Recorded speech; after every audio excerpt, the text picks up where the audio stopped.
Assalamualaikum warahmatullahi wabarakatuh.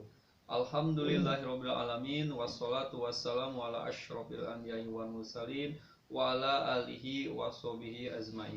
Selamat datang adik-adik semua, siswa-siswi kelas 8 di pembelajaran Al-Islam dan Kemuhammadihan. Kita bertemu lagi dalam proses pembelajaran secara daring. Dan mari kita awali pembelajaran kali ini dengan mengucapkan basmalah dan berdoa bersama-sama. Bismillahirrahmanirrahim. Robbi jidni ilman warzuqni fahman birahmatika ya arhamar rahimin. Semoga Allah memberikan keberkahan dan ilmu yang bermanfaat untuk kita semua. Amin ya Allah ya Rabbal alamin. Baik adik-adik semua, minggu kemarin Bapak sudah memberikan tugas yaitu mencatat atau meresum materi tentang macam-macam sujud, yaitu sujud sahwi, sujud syukur, dan sujud tilawah. Adapun tujuan mencatat atau meresum minggu kemarin adalah sebagai bahan literasi untuk adik-adik semua, sehingga pada kesempatan kali ini Bapak menerangkan materi macam-macam sujud tersebut. Adik-adik semua ada gambaran, ada hal yang bisa dibaca ketika Bapak menyampaikan materi tersebut. Kemudian Bapak doakan semoga adik-adik semua dalam keadaan sehat walafiat di tengah pandemi COVID-19 yang masih melanda negara kita pada saat ini. Dan alhamdulillah kita masih bisa bersyukur bahwa kita masih diberikan kenikmatan berupa nikmat iman, Islam, serta kesehatan. Nah, salah satu kaitan dengan rasa syukur kita akan terbahas pada kali ini dengan adanya penjelasan, salah satunya adalah materi tentang macam-macam sujud, yaitu sujud syukur, sujud sahwi, dan sujud tilawah. Baik adik-adik semua, sebelum menginjak ke materi tentang macam-macam sujud, Bapak akan membacakan kompetensi dasar yang akan kita bahas pada pembelajaran kali ini. Yang pertama adalah melaksanakan sujud syukur, sujud tilawah, dan sujud sahwi sebagai perintah agama. Yang kedua, menunjukkan perilaku tertib sebagai implementasi dari sujud syukur, sujud tilawah, dan sujud sahwi. Dan yang ketiga, memahami sujud syukur, sujud tilawah, dan sujud sahwi. Nah, itu adalah kompetensi dasar yang akan kita pelajari pada pertemuan kali ini. Adapun tujuan pembelajaran yang akan kita pelajari pada pembelajaran kali ini adalah melalui model pembelajaran daring, peserta didik mampu yang pertama menyebutkan pengertian sujud syukur, sujud sahwi, dan sujud tilawah dengan tepat. Yang kedua, mengungkapkan sebab-sebab melakukan sujud syukur, sujud sahwi, dan sujud tilawah dengan benar. Poin yang ketiga, menjelaskan tata cara sujud syukur, sujud sahwi, dan sujud tilawah dengan tepat. Nah, itu adalah tujuan pembelajaran pada pertemuan kali ini. Baik adik-adik semua, menginjak ke materi macam-macam sujud, yaitu bahwasanya sujud itu adalah bentuk penghambaan kita kepada Allah Subhanahu wa taala sebagai makhluk terhadap Sang Pencipta, yaitu Sang Khalik. Nah, sujud biasanya dilaksanakan ketika sholat, dan alhamdulillah kita semua sering melakukan sujud sebanyak 17 rakaat, yang artinya berarti 34 kali sehari semalam kita melaksanakan sujud. Namun selain sujud di dalam sholat, ada sujud-sujud lain yang bisa dilaksanakan baik di luar sholat maupun di dalam sholat itu sendiri, selain sujud di dalam sholat itu sendiri. Ya. Adapun semacam-macam sujudnya, yang pertama adalah sujud syukur, yang kedua adalah sujud sahwi, dan yang ketiga adalah sujud tilawah. Nah, itu adalah 3 nama sujud yang ada selain sujud di dalam sholat. Nah, baik, kita akan bahas macam-macam sujud tersebut secara satu persatu. Yang pertama adalah sujud syukur. Apa itu sujud syukur? Sujud syukur artinya berterima kasih kepada Allah Subhanahu wa taala. Sujud syukur ialah sujud yang dilakukan ketika seseorang memperoleh kenikmatan dari Allah atau terhindar dari bahaya. Nah, apabila kita mendapatkan kenikmatan dari Allah Subhanahu wa taala ataupun terhindar dari bahaya, maka kita dianjurkan untuk melaksanakan sujud syukur. Nah, mari kita biasakan ketika kita mendapatkan nikmat dari Allah atau terhindar dari bara bahaya, mari kita biasakan untuk melaksanakan sujud syukur. Sebagai apa? Sebagai bentuk penghambaan kita, sebagai bentuk rasa syukur kita kepada Allah Subhanahu wa taala. Adapun sebab-sebab seseorang melaksanakan sujud syukur, yaitu yang pertama adalah mendapatkan nikmat dari Allah Subhanahu wa taala, dan yang kedua terhindar dari bahaya atau kesusahan yang besar. Baik, sebab yang pertama adalah mendapatkan nikmat dari Allah Subhanahu wa taala. Ya, contohnya apabila kita mendapatkan rezeki lebih atau kenaikan pangkat atau dikaruniai seorang anak atau mendapatkan jodoh, maka kita dianjurkan untuk melaksanakan sujud. Namanya disebut sujud syukur. Nah, itu adalah bentuk rasa syukur kita kepada Allah Subhanahu wa taala. Banyak sekali nikmat-nikmat yang harus kita syukuri dan kita apresiasi terhadap apa yang kita dapatkan dari Allah Subhanahu wa taala. Kemudian sebab yang kedua adalah terhindar dari bara bahaya. Ya, apabila misalkan, nah contohnya pada saat kali ini di tengah pandemi COVID-19 ini, di saat orang lain terkena virus atau wabah pandemi COVID-19 ini, maka kita patut bersyukur bahwa kita dan keluarga kita masih terhindar dan jangan sampai terkena wabah virus tersebut. Nah, itu adalah bentuk rasa syukur kita dengan melaksanakan sujud syukur bahwa kita masih dijaga oleh Allah Subhanahu wa taala dari bahaya virus COVID-19. Kemudian banyak bencana-bencana, ya kita masih terhindar dari bencana tersebut, kita tidak terlanda, daerah kita masih aman, dan itu adalah rasa syukur kita bahwa Allah Subhanahu wa taala masih menyelamatkan kita, masih menjaga kita dari mara bahaya dan musibah.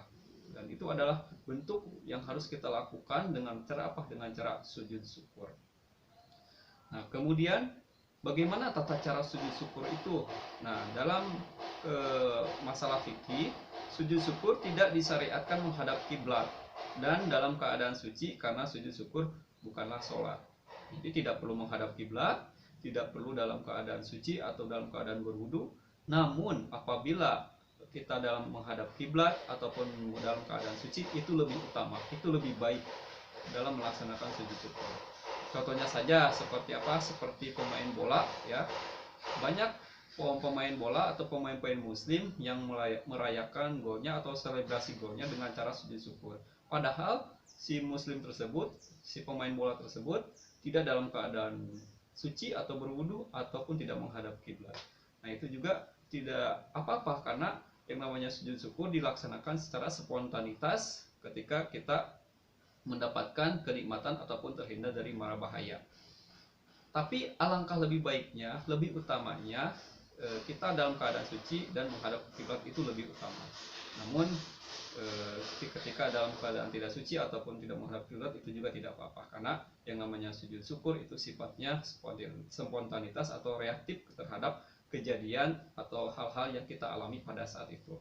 Nah, bagaimana tata cara sujud syukur? Mari simak video tentang sujud syukur berikut ini.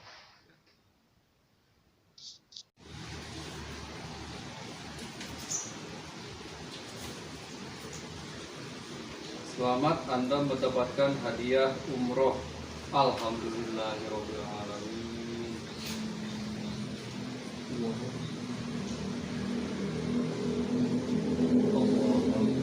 Alhamdulillah. Sujud syukur tersebut bisa dipraktekkan atau dilaksanakan oleh adik-adik semua. Dan sekali lagi Bapak ingatkan, apabila kita mendapatkan kenikmatan ataupun terhindar dari musibah, mari kita biasakan melaksanakan sujud syukur. Sebagai apa? Sebagai bentuk penghambaan kita kepada Allah, sebagai bentuk rasa syukur kita kepada Allah Subhanahu wa taala. Baik adik-adik semua, selanjutnya adalah tentang sujud sahwi. Apa itu sujud sahwi? Sujud sahwi adalah sujud yang dilakukan karena lupa atau ragu-ragu di dalam sholat. Sujudnya 2 kali dan dilakukan setelah membaca tahiyat akhir sebelum salam. Nah, apabila adik-adik semua lupa ataupun ragu-ragu dalam sholatnya, jangan dibatalkan tapi dilanjutkan sholatnya. Namun sebelum diakhiri sholat tersebut, maka ditutup dengan sujud sahwi. Ya. Kemudian apa penyebab sujud sahwi? Nah, di sini ada sebab-sebab orang melaksanakan sujud sahwi. Yang pertama adalah lupa meninggalkan salah satu rukun sholat seperti ruku, i'tidal, atau sujud. Nah, apabila kita lupa ruku, lupa sujud, lupa i'tidal, ya, apalagi ketika jadi imam, kemudian makmum sudah mengingatkan dengan ucapan subhanallah, kemudian kita masih melanjutkan. Nah, kita mendengar ada teguran dari lafaz subhanallah tersebut, maka kita di akhir sholat kita harus ditutup dengan sujud sahwi. Itu adalah yang poin yang pertama apabila kita melaksanakan sujud sahwi. Yang kedua adalah lupa atau ragu dengan jumlah rakaat. Nah, ini sering terjadi oleh kita semua karena sekali lagi yang namanya sifat lupa, sifat ragu itu adalah sifat manusiawi. Namun bahwa dalam sholat tetap bahwa yang namanya lupa atau ragu harus ditutup dengan yang namanya sujud sahwi. Nah, seperti kita lupa dengan jumlah rakaat kita atau bilangan rakaat kita pakai ini sudah 1 rakaat atau 2 rakaat atau 3 rakaat atau ini sudah masuk rakaat terakhir atau tidak. Nah, itu adalah rasa ragu atau rasa was-was atau rasa lupa yang kita rasakan ketika sholat. Maka sekali lagi jangan dibatalkan, tetap dilanjutkan, kemudian tutup sholat tersebut dengan sujud sahwi. Nah, poin yang ketiga sebab sujud sahwi adalah lupa melakukan tasyahud awal atau tidak tahiyat awal. Maka apabila ada seseorang melaksanakan sholat yang sholatnya 3 rakaat atau 4 rakaat, kemudian tidak melaksanakan atau lupa ketika sholat tersebut tidak melaksanakan tahiyat awal, maka sholat tersebut harus diakhiri dengan yang namanya sujud sahwi. Nah, poin yang keempat, kelebihan atau kekurangan dalam jumlah rakaat. Jadi kita sholat tapi jumlah rakaatnya kelebihan, atau kita sholat kemudian jumlah rakaatnya kurang, maka kita harus melaksanakan yang namanya sujud sahwi. Nah, itu adalah sebab-sebab seseorang melakukan sujud sahwi di dalam sholatnya. Adapun tata cara sujud sahwi di dalam sholat tersebut, yang pertama adalah setelah selesai membaca tahiyat akhir, langsung sujud lagi dengan membaca subhanamal la yanamu wa la yasu. Jadi ketika posisi tata caranya yaitu ketika kita membaca tahiyat akhir. Tahiyat akhir biasanya diakhiri dengan membaca doa Allahumma inni a'udzubika min azabi jahannama wa min azabil qabri wa min fitnatil mahya wal mamati wa min syarri fitnatil masihid dajjal. Nah, doa akhir tahiyat akhir tersebut adalah setelah itu silahkan untuk sujud, jangan dulu salam tapi sujud ya, setelah masihid dajjal yang biasanya kita assalamualaikum ke kanan dan assalamualaikum ke kiri, tapi karena posisi kita dalam keadaan ragu atau lupa dalam melaksanakan sholat kita, maka ketika masihid dajjal dari lafaz tersebut silahkan untuk melaksanakan sujud.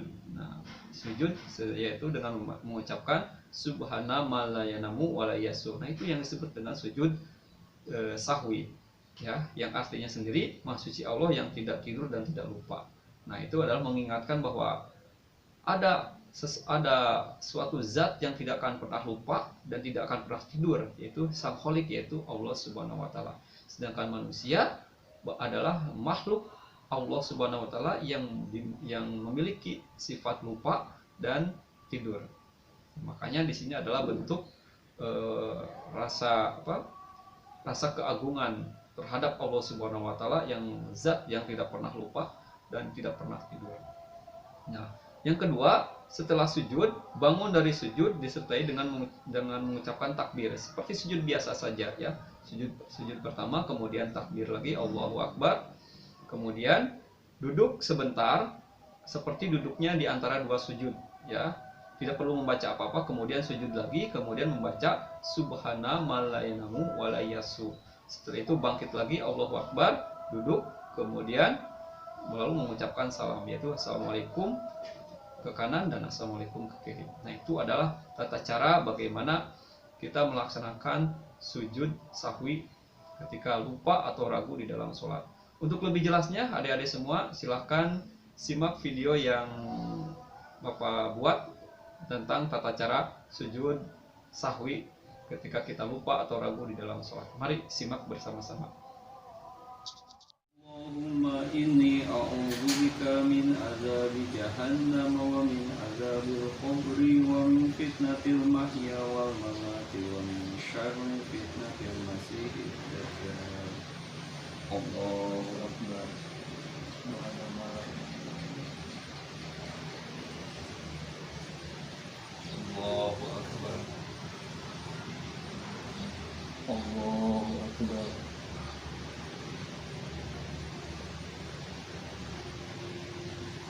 Allahu Akbar. Assalamualaikum warahmatullahi wabarakatuh. Assalamualaikum warahmatullahi Semoga tayangan video tersebut bisa dipraktekkan atau dilaksanakan oleh adik-adik semua ketika adik-adik semua dalam sholatnya ragu ataupun lupa dalam keadaan sholatnya. Maka sekali lagi jangan dibatalkan sholatnya, tapi tutuplah sholat tersebut dengan sujud sahwi. Nah, adik-adik semua, selanjutnya yaitu sujud tilawah. Apa itu sujud tilawah? Sujud tilawah adalah sujud yang dilakukan karena membaca ayat-ayat sajdah dalam Al-Quran ketika sholat maupun di luar sholat, baik pada saat membaca, menghafal sendiri atau pada saat mendengarkannya. Jadi adik-adik semua, sujud tilawah itu adalah sujud yang dilakukan ketika kita sedang sholat, baik menjadi imam, baik menjadi makmum, ataupun sholat sendiri, kebetulan membaca surat yang ada ayat sajdahnya, maka kita dianjurkan untuk melaksanakan sujud tilawah. Ataupun kita sedang membaca Al-Quran, ataupun menghafal Al-Quran, ataupun kebetulan mendengarkan temannya membaca Al-Quran, kebetulan pada saat itu yang dibaca adalah Al-Quran, surat yang terdapat ayat sajdahnya, maka kita juga dianjurkan untuk melaksanakan sujud tilawah. Adapun sebab-sebab sujud tilawah, yaitu sujud tilawah dilakukan karena pada saat membaca atau mendengarkan bacaan Al-Quran menemukan ayat-ayat sajdah baik pada saat sholat maupun di luar sholat. Nah, itu adalah sebabnya. Jadi jarang sekali para imam melaksanakan atau membaca surat yang ada ayat sajdahnya. Kenapa? Karena ditakutkan makmumnya tidak paham atau tidak mengerti tentang ayat-ayat sajdah. Ataupun kita sedang membaca Al-Quran, mendengarkan Al-Quran, kemudian terdapat ayat-ayat sajdahnya, maka kita dianjurkan untuk melaksanakan sujud tilawah. Selanjutnya, dalam Al-Quran terdapat ayat-ayat sajdah. Nah, terdapat 15 ayat yang terdapat dalam Al-Quran. Yang pertama adalah surat Al-A'raf ayat 206, Ar-Rodu ayat 15, kemudian An-Nahl ayat 49, Al-Isra ayat 109, Al-Hajj ayat 18, kemudian Maryam ayat 58, Al-Hajj ayat 77, Al-Furqan ayat 60, kemudian An-Naml ayat 25, kemudian As-Sajdah ayat 15, Shad ayat 24, Fussilat ayat 38, An-Najm ayat 62, Al-Insyiqaq ayat 21, dan Al-Alaq ayat 19. Nah, itu adalah surat dan ayat yang terdapat dalam Al-Quran yang terdapat ayat-ayat sajdahnya. Nah, maka kita ketika kebetulan membaca Quran surat tersebut, kemudian kebetulan di ayat tersebut, maka kita dianjurkan untuk melaksanakan sujud tilawah. Nah, untuk adik-adik semua yang mengikuti pembiasaan, di juz 30 ada 2 surat, yaitu surat Al-Insyiqaq dan surat Al-Alaq yang terdapat ayat sajdahnya. Maka ketika menghafal ataupun setoran kepada musyrif dan musyrifahnya, maka yang membaca ataupun yang mendengarkannya, baik siswanya maupun musyrifnya, juga harus melaksanakan sujud tilawah. Nah, biasanya dalam Al-Quran terdapat tanda kubah masjid di ujung ayat sajdahnya. Ya, jadi bisa dilihat di tampilan berikut bagaimana ayat sajdah yang terdapat di mushaf Al-Quran. Nah, kemudian bagaimana tata cara sujud tilawah tersebut? Karena ada dalam 2 keadaan, yaitu keadaan sholat dan keadaan di luar sholat, maka ada tata caranya ketika melaksanakan sujud tilawah. Baik, yang pertama adalah sujud tilawah dilakukan di dalam sholat. Maka ketika imam atau makmum atau kita sendiri sedang sholat, maka ketika membaca surat yang terdapat ayat sajdahnya, maka kita bertakbir, ya, Allahu Akbar, kemudian langsung sujud. Kemudian dalam sujud membaca doa sajada wajhiyal ladzi khalaqahu wa syaqqa sam'ahu wa basarahu bihaulihi wa quwwatihi. Kemudian bangkit lagi Allahu Akbar dan lanjutkan sholatnya, ya. Kemudian bagaimana di luar sholat? Adapun tata cara sujud tilawah ketika di luar sholat, yaitu ketika kita membaca ataupun menghafal ataupun mendengarkan orang yang sedang membaca Al-Quran kebetulan ayat sajdah, Maka yang pertama adalah niatkan dulu bahwa kita akan melaksanakan sujud tilawah. Niat sifatnya di dalam hati, tidak perlu diucapkan oleh lisan. Kemudian takbiratul ihram, Allahu Akbar. Kemudian sujud 1 kali. Kemudian dalam sujud itu membaca doa sajadah wajhiya lilladzi khalaqahu wa syaqqa samahu wa basarahu bihaulihi wa quwwatihi. Nah itu. Kemudian salam dan maka selesailah sujud tilawah. Adapun doa yang dianjurkan dalam sujud tilawah, salah satunya yaitu adalah doa yang bisa adik-adik lihat di tampilan di samping, yaitu sajadah wajhiya lilladzi khalaqahu wa syaqqa samahu wa basarahu bihauli wa quwwatihi. Nah itu adalah doa, salah satu doa yang bisa kita baca ketika melaksanakan sujud tilawah.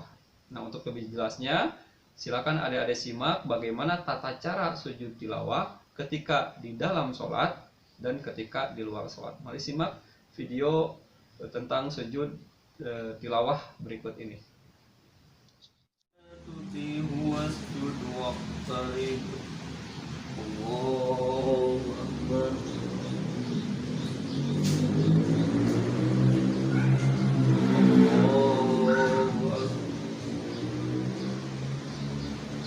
Allahu Akbar. Sami Allahu liman hamidah. Allahu Akbar. Allahu Akbar. Allahu Akbar. Allahu Akbar. إذا قرئ عليهم القرآن لا يسجدون. الله أكبر.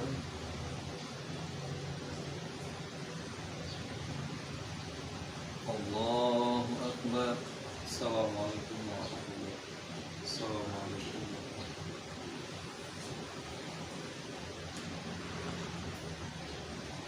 بل الذين كفروا يكذبون والله أعلم بما يوعون فبشرهم بعذاب عليم إلا الذين آمنوا وعملوا الصالحات لهم أجر غير ممنون. صدق الله العظيم. Semoga tayangan video tersebut bisa dipraktekkan oleh adik-adik semua ketika adik-adik semua dalam sholat maupun di luar sholat kebetulan membaca surat atau ayat sajdah, dan silakan untuk dipraktekkan. Baik, kita simpulkan materi yang kita pelajari hari ini. Yang pertama adalah tentang macam-macam sujud, yaitu sujud syukur, yaitu sujud yang dilakukan apabila kita mendapatkan nikmat ataupun terhindar dari musibah. Sujud syukur dilakukan tanpa harus dalam keadaan suci ataupun tidak perlu menghadap kiblat. Tapi ketika dalam keadaan suci dan menghadap kiblat itu lebih utama. Kemudian sujud sahwi. Sujud sahwi adalah sujud yang dilakukan apabila kita lupa atau ragu-ragu dalam sholatnya. Kemudian ada yang namanya sujud tilawah, yaitu sujud yang dilakukan ketika membaca atau mendengarkan atau menghafal ayat-ayat sajdah baik di dalam sholat maupun di luar sholat. Nah, adik-adik semua, ada tugas dari Bapak, yaitu mempraktekkan tentang sujud syukur, sujud sahwi, dan sujud tilawah. Silahkan dibuat dalam bentuk video. Tata caranya ada di dalam Google Classroom, petunjuk-petunjuknya silahkan dibaca, kemudian hasilnya nanti di-upload di Google Classroom. Ya. Baik adik-adik semua, untuk pembelajaran kali ini dicukupkan sekian tentang sujud sahwi, sujud syukur, dan sujud tilawah. Dan untuk pertemuan yang akan datang, kita akan membahas masih tentang sujud, yaitu hikmah-hikmah di balik sujud syukur, sujud sahwi, dan sujud tilawah. Baik, mari kita tutup pembelajaran kali ini dengan mengucapkan doa kifaratul majelis bersama-sama. Alhamdulillahirrahmanirrahim. Subhanakallahumma wa bihamdika asyhadu an la ilaha illa anta astaghfiruka wa atubu ilaik. Assalamualaikum warahmatullahi wabarakatuh.